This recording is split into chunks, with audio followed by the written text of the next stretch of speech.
Hello, G. Willikers here.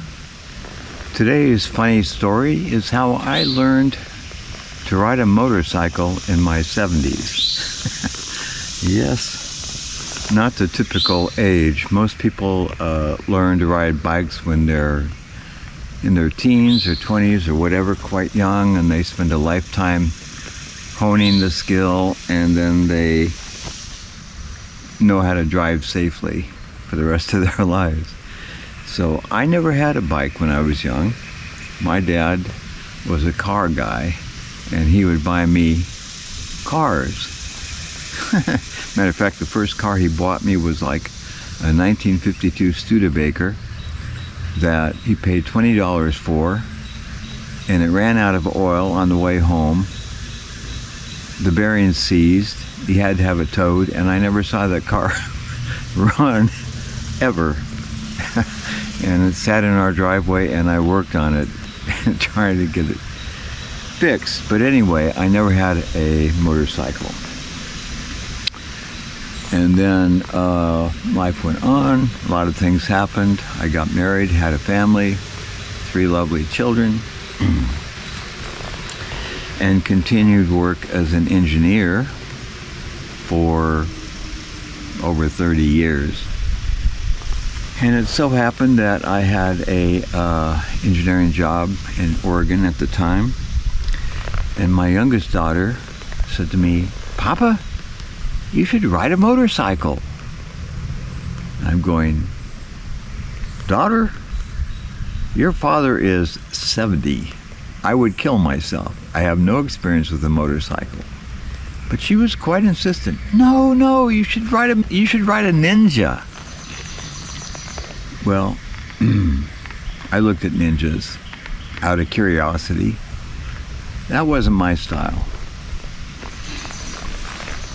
But to indulge my daughter, I signed up for Team Oregon, which is what it's called in that state, which is a training program that takes 2 days over a weekend generally. And a lot of people sign up for it, so you have to do it in advance, which I did. And when it came time for the class, I went there early in the morning. They gave everybody a helmet, gloves, and they had a bunch of small learner bikes parked out in this like driveway. Not a driveway, more like a field, concrete field. And you just went out and picked the one that seemed to suit you, sit on it, and then they had a lot of instruction, which mostly consisted of skills that you had to learn. Now, since I had never ridden on a motorcycle in my life, everything was new to me. I didn't know how to shift it. I didn't know how to steer it. I didn't know what to do with the excess weight. It wasn't like a bicycle. And the hardest thing was when they would put these orange cones out around 5 or 6 feet apart, and you had to weave in and out from one to the next at slow speed.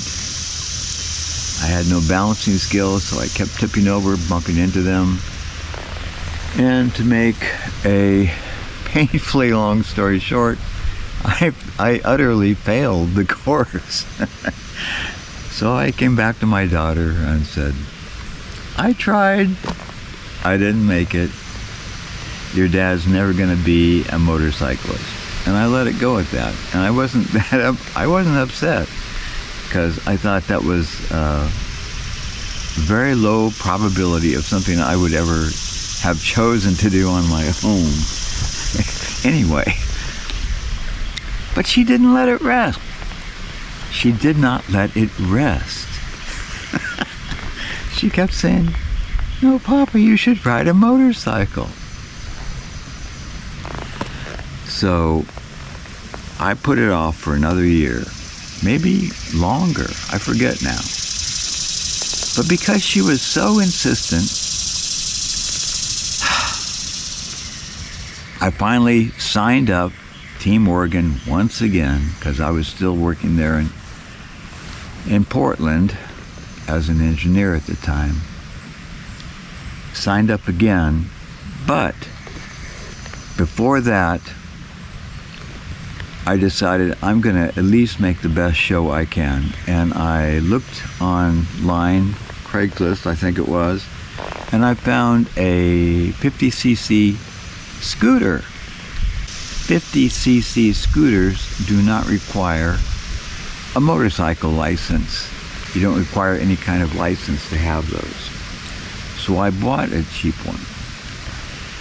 And I found a place nearby, I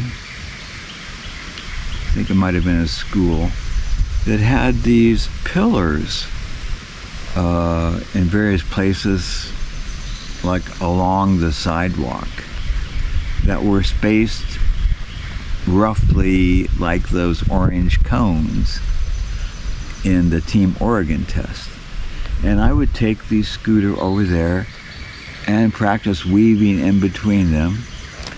And then I would take it to a parking lot that wasn't being used on the weekend, and I would practice turns. I actually dropped it a time or two, got scratches all over it. Got my foot caught in it one time. I had all kinds of problems just trying to learn to drive this little scooter. But I made an effort of it. And when the time for the test came along, took the test again, still bumped into those orange cones. The teacher still had to tell me, no, don't do it this way, do it that way. Here, you got to lean into the turn, you got to do this, you got to do that. I thought, okay, I'm going to fail again.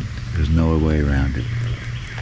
But for whatever reason, I squeaked by. I got something like 2 points above failing. But I didn't fail. Passed the test. So that was pretty nice. After that, I decided, okay, I might as well have a motorcycle.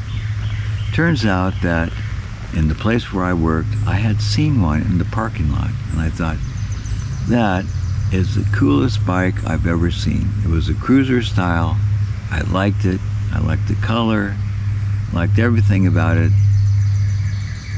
and I wished I could have one like that.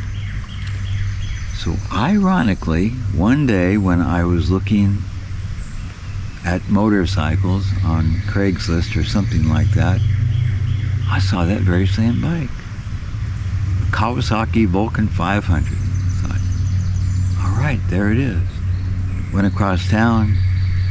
The lady didn't have a buyer. In fact, she said, oh, I've just lowered the price online. I'll give you that. I'll give you my new lowered price, which is really a good price. I'm not sure what those would cost new, but I'm sure I got a very good deal. I bought it. She even rented a trailer to bring it back to me because there's no way I was going to venture riding that thing across town. I was, I had never even had a motorcycle to ride on my own yet. So I got it back to where I lived, and then for months I practiced riding that around the neighborhood. So now, and by the way, that happened when I was 72. At 72, I became a motorcyclist. So believe me, I'm always careful. I'm not one of these people that rides on the interstate. Matter of fact, I have 3 rules. Don't ever ride when you've had alcohol. Don't ever ride in inclement weather. And don't ever ride in the dark. Those are my 3 rules. Besides that, I stay off the interstate. I stay off highways. I just ride on safe roads. And because we are living in the country, and there's a lot of roads around here that have almost no traffic, it's a perfect situation. Nice curvy roads, mountainous. So I'm going to show you my bike next.